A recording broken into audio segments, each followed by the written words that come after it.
There was no law against it. There was no rule, nothing of that sort. So I didn't break any rule. Nobody said don't do this, and I was very responsible and not at all careless. We did not find clear evidence that Secretary Clinton or her colleagues intended to violate laws governing the handling of classified information. There is evidence that they were extremely careless in their handling of very sensitive, highly classified information. Okay, you didn't hear it there, but Hillary Clinton did say yesterday in that interview that the email scandal was a big nothing burger. She went on to blame virtually everybody except herself for her election loss. Former Clinton pollster Doug Schoen is here. Doug, you knew, certainly past tense, you knew Hillary Clinton very well. I did and I do. You did and you do. Is she running again? Oh, yeah. You think she is? Even if it's only in her own mind, Stuart, she is running. I was at an event with her and Bill Clinton last week, and she made it very clear that she's back in the game. And this speech at Wellesley where she said she's joining up with the resistance, you're exactly right. She's blaming everybody. It startles me she doesn't blame herself.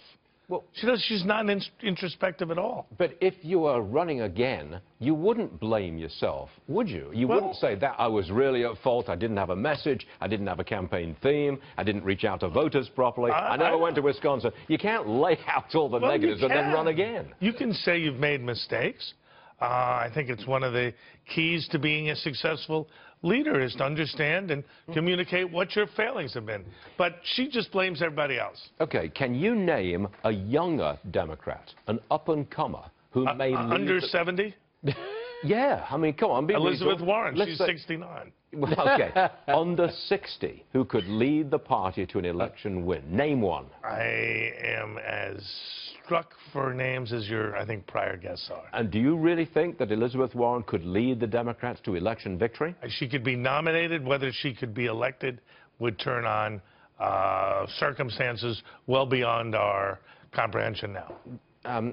You know her personally. You know Hillary Clinton. I know Elizabeth Warren. I know Hillary Clinton. Okay, let's talk about Hillary Clinton. Sure. Is she distraught at her election loss? I would have thought I would be if I'd spent my life chasing that one goal and at the last minute I lost. I would be distraught. And she was in the beginning. What I saw last week when I was up close and personal with her was a woman who has come to blame everybody else, the Russians, Comey, everybody else except herself. So that allows her to go forward. It's a narrative that works for her. May I ask, what was her reaction when she met you? Because you've not been a Hillary Clinton supporter on this program.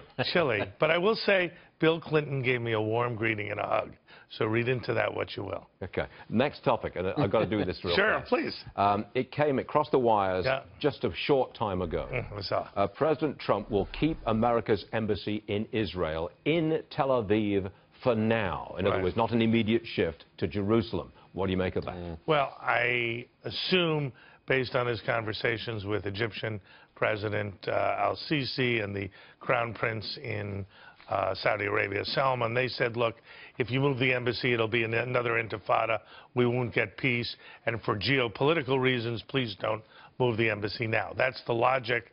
Sadly for me, as somebody who took Donald Trump seriously at his promise that he would move the embassy, I think if we moved, it would say to the Arabs, just stop thinking that Jerusalem is anything other than the eternal, indivisible capital of Israel. It does show that President Trump is capable of making a very strong statement up front, then rethinking it, renegotiating. That's what he did with NAFTA, after all. Right. And I think that's what he might do with the Paris Climate Accord. I bet he pulls out, though. You do? That's my guess, yeah, from what I've seen and read. All right, 3 o'clock Eastern. We'll find out this afternoon. We will. Doug, thanks very much for joining us. Thank you for having me. Good stuff today. Thank you.